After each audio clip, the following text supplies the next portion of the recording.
You're now tuned into pSyk's weekly Nerf dosage. Hey, what's up good people? Welcome to episode 90 of pwned, and this episode is all about the new Nerf and Strike Sharpfire. So if you guys want to skip the banter that I'm going to talk about right now, please click this annotation over here. If not, basically this Sharpfire has already been released here at local stores in Singapore, so we are lucky, I guess. Originally it was released via a closed door sale, and quite a lot of people actually went out to buy it. You know, it's very interesting, and it suddenly just popped out of nowhere along with the big shock. Yeah, so that was quite a surprise too. But right now, you know, originally the closed door sale was for this departmental store called pSyk, but now you can actually get these at Metro, so it's really interesting. The Sharpfire is out, the Flip Fury is out for the Zombie Strike line, and also the Big Shock. And I don't think I want to get myself a Big Shock because the trigger is a grey trigger version, so I don't know. But anyway, yeah, so this is the Sharpfire. So what I'm gonna do in this particular video is I'm going to go through an unboxing, a review, a demonstration, a firing demonstration, and I'll give you my thoughts about it. Alright, so yeah, let's head right to it.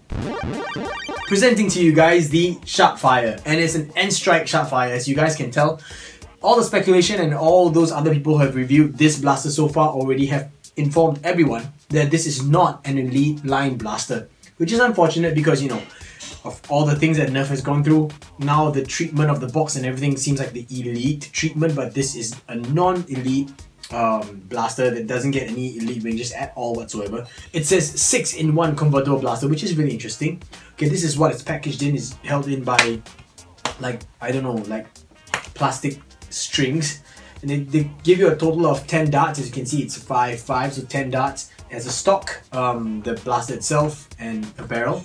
Alright, so Sharpfire shows this guy who looks a little bit like a buffed up Coop. Hey Coop, it might be you. But yeah, it looks like that. And he's got the blaster holstered in, so that's something really interesting.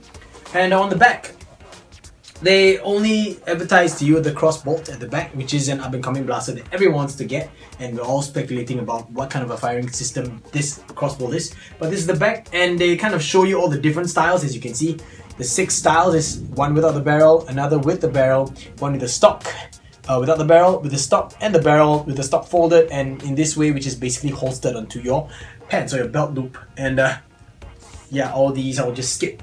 Okay, so now I'm gonna get straight into the unboxing. Let's head right to it. Oh, if you guys are wondering why, I'm hoping that the video quality is a bit better, it's because I've upgraded my phone. I've got myself an iPhone 6, and it is recording right now. Previously, it used to record my videos on an iPhone 4S, so hopefully there's a upgrade or step up in the video quality.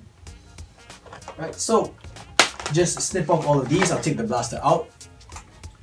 And in case you're wondering, this is not my room, this is my brother's room, because my room is now in a huge mess and there's absolutely no space to put my tripod. Oh wow, I heard thunder. Okay, instruction manual, and I'm gonna try and get those darts out because I want darts to give you guys a firing demonstration with. Let's see if I can just rip it out of the box.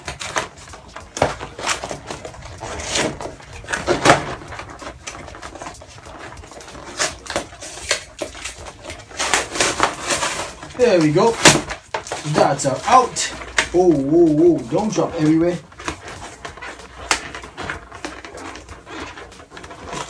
Alright, so I got all 10 darts and I'll just leave it here. And that's all that the box comes with. So I'll just dump the box aside and let's look at the instruction manual, shall we? It's pretty simple and straightforward. It says you can just attach it, telling you about the configurations that you have. They're explaining to you the slide, the trigger, the barrel, the stock, and the release button. So there is a release button over here on the underside of the grip. That's really interesting. Then they basically telling you how to fire it. So just pull it back, chamber, dart, and fire. How to remove the barrel. You have to press, I see. Press tabs in both sides and, okay. So there are little tabs everywhere. It makes it removable, so that's quite cool. Alright, so straight on to the blaster itself. It's pretty comfortable, I have to say.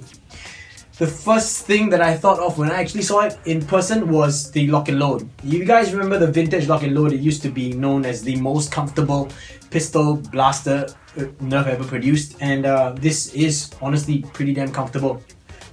It's this grip over here, this styling reminds me of the what you might call the clear shot, the Zombie Strike clear shot, but was also better known as the Stormfire, the original Stormfire by Nerf in the Dart Tag line. But yeah, it's really comfortable. As you can see, it's a pretty good grip. I think that people like Heavy Starch, hey big bro, I think that you're not gonna like this grip because this stock over here gets in the way. So people like you, Heavy Starch, that have actually huge hands, you're not gonna find this really comfortable. But apart from that, this is comfortable for me. It's very streamlined, and yeah, wow, that's quite a hefty spring pull. Wow, I am surprised. It does, wow, it does feel like a really beefy spring inside. So I don't know. For screws, this part is really very much like a jolt. Let's try and remove this stock by depressing the button over here. There's a little button that you press in, and then you pull the stock out. That's what is stated in the book. Oh, okay. Yeah. So basically, you do just that. It's a slot over here that's both ways, so that's quite cool and innovation. Has real good job. It's a dual-sided slot, and it's universal on this thing on either side. So you just slot it in this way, push and pull. Yeah, depress it. You're not able to slot it in upside down unless you mod this stock, and I think that all you have to do is just shave this part and make another notch. But I don't know if anyone wants to go through that much of a hassle because this is just nice over here like that. Alright, so this feels pretty comfortable to me, and it does bend upward a little bit, as you guys can see. So if you're actually pulling it towards yourself, you can see that it's bending up. Yeah. Let me just remove this and try and insert it this way. Let's see how this looks. Okay, so there is a slot over here. Oh, looks like I didn't really insert it right.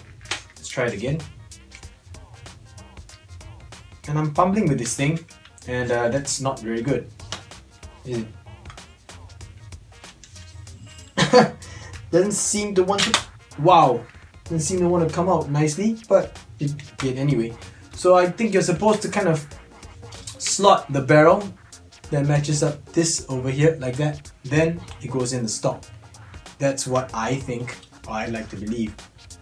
So it goes in all the way, and it still comes down anyway. So that's really strange. I don't know. This feels weird. This should not slip out like that. I don't think it should.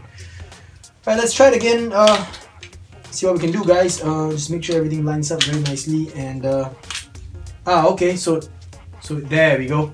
That's how it's supposed to be. It's supposed to be flush this way, and stock supposed to slip in all the way like that. So now you can't really remove it. Depress the button, and this is the belt loop, by the way, on one side of the stock, so you can actually just loop it and holster this thing. Then all you gotta do is just, I don't know, push the button. How are we gonna, if you're right-handed, how are you gonna depress this? It's so strange. But anyway, you're supposed to depress the button over here and then remove the stock like so. So I'm gonna leave the stock out for a little while. Let's look at this barrel over here, shall we? It says you have to depress these two knobs. There's a little nub here and here. You're supposed to depress these two in order to remove the barrel, and they are actually sitting quite far in. Oh, there we go. So these, you don't even have to depress and just push it in and pull it off. So a lot of comments have actually stated that have been made. Actually, a lot of comments have been made that this actually looks like a Nintendo Duck Hunt blaster. To be honest, this actually looks pretty sweet on its own, like that. It's very streamlined. It's very cool looking pistol. Definitely is longer than a pSykSG, but definitely much more narrow, more streamlined than the pSykSG is, because this is the plunger itself, and you can actually see all the lubricant on the top, which is kind of disgusting. But yeah, so basically you just push the barrel on like that, and it gets clipped on just like that. And the barrel is just an extension. It does absolutely nothing for the dart whatsoever, because you guys can see it's just crazy loose. Alright, so it's a very loose fit. Now I'm going to give you guys a quick firing demonstration of this thing. Let's see how this thing works. When you pull it back, a dart tooth comes up right here. Okay, and as you push it forward, it just flips down like that. Okay, let me show you guys from the front. Now, when you prime it back, you'll see a dart tooth just hop up. Okay, and then when you push it forward, the dart tooth will drop right at the end. So that's very interesting. So you can actually, there's no priming lock on this thing. It's just, you hear the ratcheting sound. So this is very interesting. Let me just prime it and show it to you guys. If you prime it a little bit and let go, you can't close it anymore. A little bit more, you can't close it anymore. You have to prime it all the way to the back, then you can push it forward. But there's no priming lock, so you can still open it up again. Once you do so, you cannot push it back forward anymore. Hear that ratcheting sound? You gotta go all the way to the back, which is the last slot. Pull it back to kind of, I hear like a little click, like a lock removal, like a lock being unlocked. Then you push it forward. So if I do this and I pull it back just a bit, would it fire? Nope, trigger lock's in place. Interesting concept. Very interesting. What if I open it just a bit? No, I can't. It has to be all the way to the front, so that's very interesting. Now get a dart and let's try this. Pull it back all the way. You can see the breech right inside there. So you just push a dart in like so. Push a dart in like that. Close it and fire. That's not so bad. So I initially thought that you could just drop the dart inside. No, you can't. You have to kind of load it from this side, slide it in at an angle like that, and push it all the way in. Close it, fire. Now let's try if I were to push the dart just slightly until it's just, the tip just drops in right there, like that, and then we'll close it and see how it goes. Well, that's fine too. I can actually push the dart back with my finger, so that's one thing I don't like. Oh, okay, well, the dart kind of popped out. It's quite retarded. I believe that Nerf actually covered that part. So yeah, let's look at the stock, shall we? So the stock is meant for you to actually hold a bunch of darts. So you can actually hold 1, 2, 3, 4, 5, 6 darts over here. I have no idea where else you can hold a dart. Let me just take a look at the picture. No, it's just 6 darts. So basically you have all these dart holders that just, you know, this is 1, 2, and they are holding onto the dart quite snugly, and I like that. 4, 5, and last dart 6. So it actually holds 6 darts like that, and then you can attach this stock to your blaster like so, and then you have extra darts. You can attach the barrel if you want to, and then you can prime the blaster, put the dart in, close up and fire. And then the darts will just catch onto your t-shirt. Having a slightly baggier sleeve like myself, you can take out a dart like that, load it in, close it and fire, and then you can open up the breech, put another dart in. Yeah, so I guess loading the darts into this breech takes a little bit of practice. As you can see, sometimes it just gets stuck because I'm hitting at an angle, at a very sharp angle. So I guess it takes a little bit of practice before you actually are able to feed darts with no problem. Pull open, feed the dart in, close, and remove the barrel. Then remove this stock over here, and we have a very streamlined blaster all over again. Now this, the way this thing works reminds me very much of Popitachi's, you know, one of his legendary mods in my books, his lock and load with the sliding breech mod. I thought that was just crazy amazing, but his was that you had to actually prime the blaster and then open up the breech, put a dart in, close the breech and fire. So this idea that Nerf came up with, this new blaster, it kind of does away with that and turns both actions into one action instead, like just reducing 2 actions into 1. Yeah, very interesting. There is like a little iron sight on top, and they are both wide iron sights, so it's not much that you can do with that. There's a very thin one over here, the white one on top here, but that is part of the end cap over here. All in all, I think cosmetics of this blaster is really awesome. I think if this was on sale, it'd be worth the money. But I didn't buy this on sale. I didn't buy this on sale. So sorry, I have to repeat twice because my tongue is in the way. I did not buy this when it was on sale. So it's retailing for about 29.90 Singapore dollars. It's about $30 Sing, which translates to about 23 USD. So I don't think this is really worth it unless you're able to get it on sale. Mind you, the trigger is not a pullback trigger, it's like a lever trigger, so look at the way it moves, right? Very much like a jolt. However, it looks like an extended plunger jolt here. Word has it that Black Tactical's V2 Retaliator spring actually works in this blaster, so if you guys are considering modifying this thing, you might want to use that instead. However, I don't know if it's really practical if you have a slide like this. Of course, the slide is pretty comfortable. This acts like a finger stop, so you can actually kind of just grab just two sides, rest your finger on top and just punch it back all the way. You can also have like a dual action where you just push the blaster forward while pulling this back, so it's a lot easier. But the downside is that every time you do this, the initial reaction for most of us is to pump it close like that, like how we would operate most blasters. And I think that is why Hasbro decided to leave the bolt lock out so that you can, oh, I forgot to load the dart, put it back again, put the dart in, then push it forward. But you have to make sure you pull it all the way back. So that's the downside of it. You gotta make sure that you kind of change your habit if you're used to always closing up your breech. So open it up, put a dart in, close it, fire. If not, open it up, close it, forget about it, open up, blaster, dart in and close it, fire. Just make sure that every time you open it up, pull it all the way back till you cannot pull it back any further. That's when you kind of activate. You gotta make sure you do this, you see. Activate that little lock or deactivate the lock and then fire. So yeah. The Nerf Sharpfire. This was my unboxing and review. Now I'm going to give you my opinions on it. Now before I let you guys have a good look at this.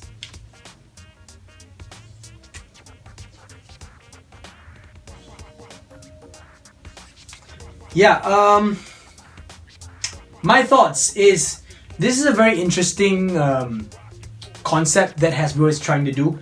The slide is the breech itself, the receiver piece for the dart. So you kind of pull it back, put a dart inside here, and then the dart tooth comes out. As you close it, the dart tooth helps to chamber the dart fully. Squeeze the trigger. So all of this is actually the plunger tube. This is where the whole heart of the blaster is. All these are just extra attachments that make it look a little bit sweeter if you are very tactical about it. But my personal opinion is that I like this blaster without the stock and without the barrel. I just like it this way. This is really, really comfortable. And I've already seen a picture on the Nerf SG Facebook group that people have already put this into standard holsters and it works fine. Now this thing is really, really small. It's really streamlined, and I think it should pack a pretty good punch once you modify it. Because, you know, it's a direct plunger, just upgrade the seal.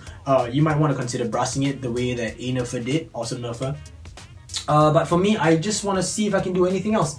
This front part over here is way too short for you to actually rebarrel with any other material unless you want to have this barrel on all the time, which makes it look a little bit silly if it's like that. You get what I'm trying to say? So yeah, it's really, at the end of the day, it's just really up to personal opinion, personal choices.